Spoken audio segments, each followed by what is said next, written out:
ত্রয়োদশ জাতীয় সংসদ নির্বাচন ঘনিয়ে আসার সঙ্গে সঙ্গে রাজনৈতিক মানচিত্র আরও স্পষ্ট হচ্ছে। তরুণ প্রজন্মের নতুন রাজনৈতিক দল জাতীয় নাগরিক পার্টি এনসিপি এর পরিকল্পনা নিয়ে গুঞ্জন চলছিল যে তারা বিএনপির সঙ্গে জোট বা আসন সমঝোতা করতে পারে। তবে শেষ পর্যন্ত সেই সম্ভাবনা শেষ হয়নি, বরং এনসিপি জামায়াত ইসলামের সঙ্গে আসন সমঝোতায় যেতে যাচ্ছে, এমন তথ্য প্রকাশ করেছে বিশ্লেষক সূত্র। প্রতিবেদনে বলা হয়েছে, এনসিপির শীর্ষ নেতারা জামায়াত ইসলামের প্রতিনিধিদের সঙ্গে একাধিক বৈঠকে নীতিগতভাবে আসন সমঝোতার ব্যাপারে একমত হয়েছেন। সূত্র জানায়, এনসিপি অন্তত 50টি আসনের নিশ্চয়তা চায়, আর জামায়াত 30টি আসনের প্রস্তাব দিয়েছে।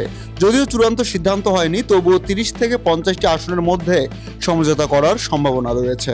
এছাড়া এই আসনগুলোতে এনসিপির বর্তমান জোটসঙ্গী আমার বাংলাদেশ পার্টি এবং রাষ্ট্র সংস্কার আন্দোলনও থাকতে পারে। এনসিপির যুগ্ম আহ্বায়ক সরওয়ার তুষার বলেছেন, এখনো নির্বাচনে জোট চূড়ান্ত হয়নি। বিএনপি ও জামায়াতের সঙ্গে জোট বা আসন সমঝোতার আলোচনা চলছে।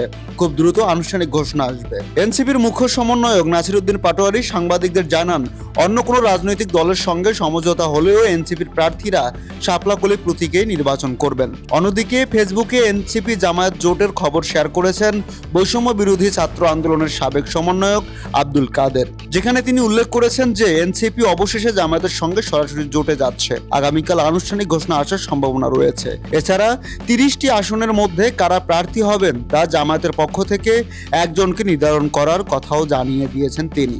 Desk report, Teesta TV.